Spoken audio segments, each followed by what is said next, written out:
Waa'ee Oromoo Oromiyaan sinittima moggaasa maqaa Oromiyaa irraa yookaan Lius Craft namni jedhamuun bara 1837 haga 1855 ba'a Afrikaa naanna'ee maqaa moggaase kaartaas qopheesseera.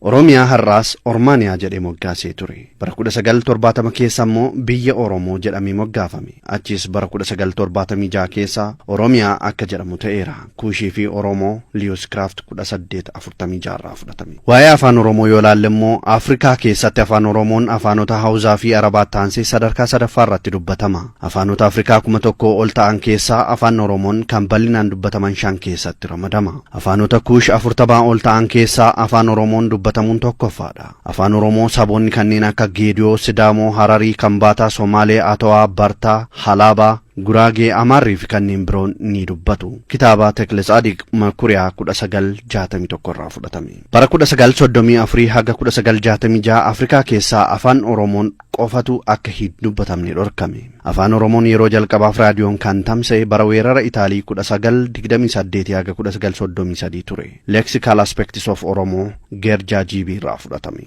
Teessuma lafa Oromiyaa yoo ilaalle immoo bal'ina lafa Oromoo kaaree meetiri squeerii 1600 ol ta'a. Tekle Saadiq Makuriyaa 1961 irraa fudhadhe. Biyyoota Afrikaa 56 keessaa bal'ina lafaatiin kan Oromiyaa caalu 17 qofa. Oromiyaan bal'ina lafaatiin Faransaay ni caalti. Bal'inni lafa Oromiyaa biyyoota kanneen akka Kuubaa, Ida'uu, Bulgaariyaa, Ida'uu, Biriitaaniyaa waliin wal qixxa. Topograafiin Oromiyaa kaabaan digirii 2 haga 12, lixaan digirii 34 haga 44 irratti argamti. Oromiyaan bahaan Somaalee, Affaariif Jibuutiin, lixaan Sudaaniif Sudaan kibbaan, kaabaan Amaaraaf Tigraayin, kibbaan Keeniyaaf gamisa Somaaliyaan daangeffamti. Craft 1842 irraa fudhatame. Bal'inni lafa Oromiyaa Itaaliin dachaa 2 ta'a. Oromiyaan nyaata aadaa kanneen akka aannan, damma, dhadhaa, foonii fi akaakuu midhaanii, cumboo, kashii, caccabsaa, marqaa, mooqa, buna qalaa, cuukkoo, biddeena, ittoo fi kanneen kana fakkaataniin beekamti.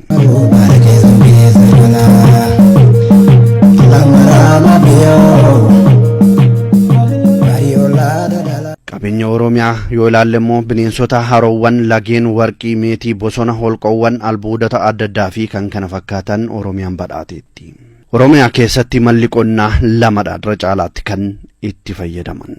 Qonna midhaanii yoo ilaalle buna, qamadii, garbuu, boqqolloo, xaafiif kan kana fakkaatantu bal'inaan oomishama. Horsiisa beelladaan immoo loon, bushaayee, re'ee foolaa, gaalaa fi kottee duudaa sadeen gaangee fardaa farreen bal'inaan ni jiru.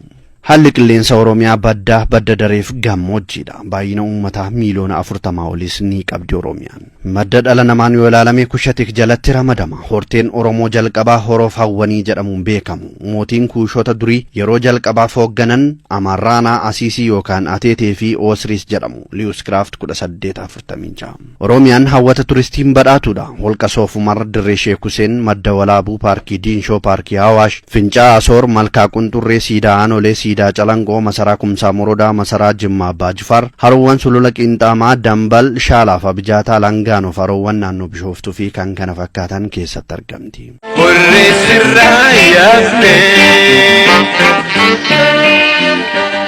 Oromoon gootota hedduus qabdi. Abishee Garbaa, Oliiqaa Dingil, Muluu Wasanuu, Leenjisoo Diigaa, Roobaa Buttaa, Hajii Adam Saaddoo, Aliyyi Cirrii, Koloneel Huseen Bunee, Jeneraal Waaqoo Guutuu, Waadaay Hubataa, Buubaa Bal'aa, Caammaa Nuur, Elemoo Qilxuu, Taaddasee Birruu, Faxxansaa Iluu, Daannoo Beeraa fi Abbabee Biqilaaf kanneen kana fakkaatan hedduutu jiru.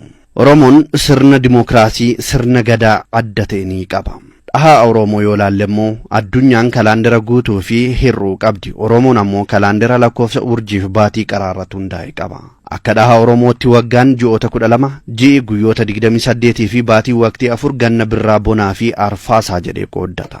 Lakkoofsi dhahaa Oromoos aduun lakkoofsa yeroo, urjiin lakkoofsa guyyaa fi ayyaanota carraa, addeessi lakkoofsa ji'aa, tibbanaa fi baraa ni ibsa. Sirni gaa'elaa Oromoo, Oromoon dhaloota sarara abbaa torbaan booda malee hin fuudhu.